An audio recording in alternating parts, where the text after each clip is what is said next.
Yeah, so many times people in the society, you hear people bawling out, calling out, shouting out, trying to make it look like the police people are corrupt, police force is corrupt, policemen are corrupt. That's what you hear from the people. Now, it may be there is a possibility that certain people in the police force may be corrupt too. There's always that possibility. But the more fundamental question we need to ask ourselves is, where did the police come from?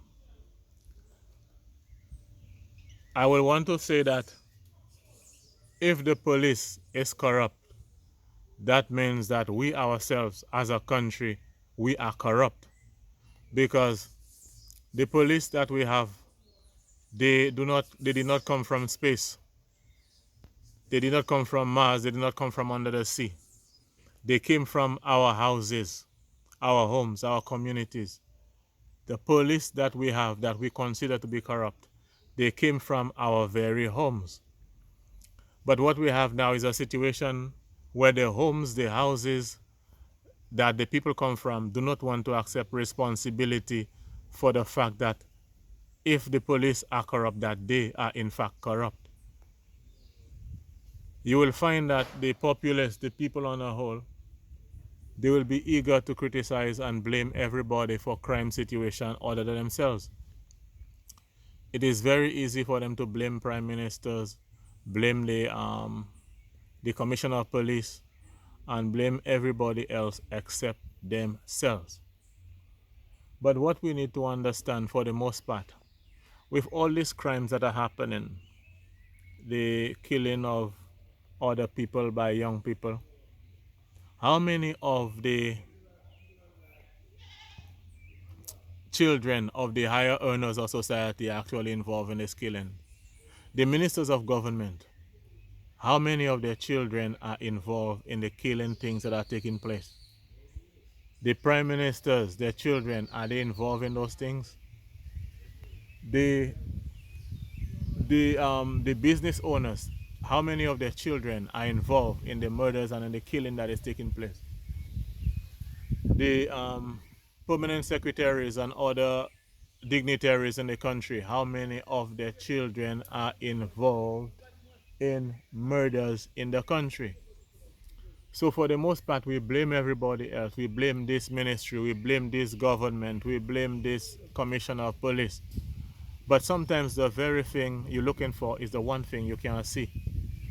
How many people actually blame the homes of the would-be criminals for the crimes?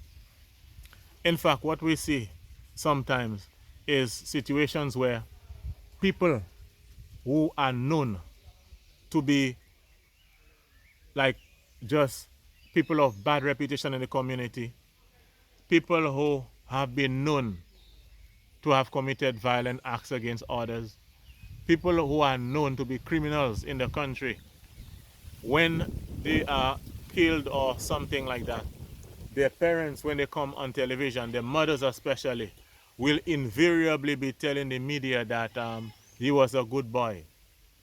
He is always good.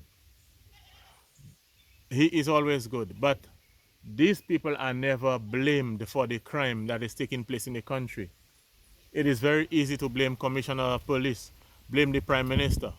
But these people who come on television and say my son was a good boy, when everybody knows what he was doing in the community, these people are never blamed.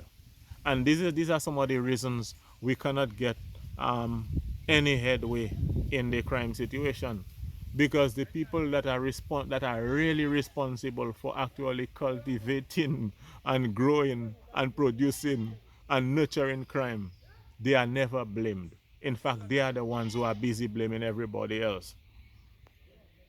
So I'm hearing this thing where they're trying to play like they want to get different stakeholders involved in finding out how to solve the crime situation. That's not old news. This thing has been a requirement and a request for decades.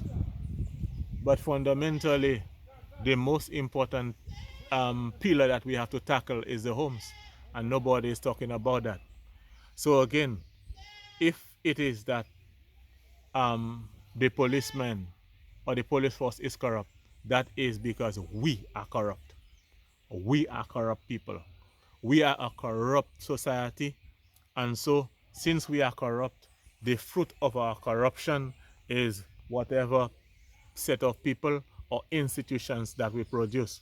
So if those of you who are saying that the police are corrupt, that is because you are corrupt, your household is corrupt. There's a pastor who died many years or some years ago. He says that when you point your finger at people, you point this finger at somebody, but look, you have 1 to 3 other fingers pointing at you. Here you are pointing at the police force and the police and saying that they are all corrupt, but look, you have 3 fingers pointing back at you saying that you are corrupt. So we have to be careful. Policemen, if they are corrupt, that is because they came from corrupt homes, corrupt family members, corrupt societies. The point in all of that is the first step in fixing crime is that we have to fix up our communities, our households. We have to fix up our households. That's the first step in preventing crime. The first step. And it may be that those people who come in on radio and television and saying my boy is a good boy or was a good boy, these people need to be arrested too sometimes. We need to show that we're serious about that crime thing and deal with the right people. But again, if the police force is corrupt, that is because we are corrupt. If I am going to say that the police force is corrupt, I have one finger pointing at the police and the police force, but there are 3 other fingers pointing at me. So whilst I am saying that the police force is corrupt with this one, there are 3 fingers saying that I am corrupt. Check yourself.